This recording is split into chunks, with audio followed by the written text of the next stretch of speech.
ఇందాక మీరు చెప్పినట్టుగా గతంలో దొడ్డు బియ్యం వస్తే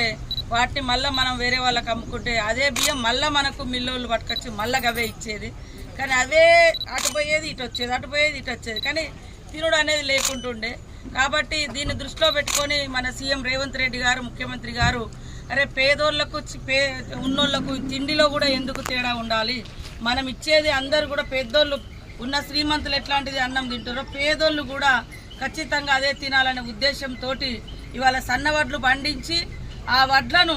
ఎక్కడికో బియ్యం పోకుండా ఆ బియ్యాన్ని మళ్ళీ మనకే పంచి పేదోళ్ళే తినాలని ఇవాళ 40-50 రూపాయల కేజీ ఉండే బియ్యము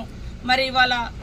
ఒక్కొక్కరికి 6 కేజీలు ఉచితంగా సన్న బియ్యం ఇవ్వడం జరుగుతూ ఉంది. మీకు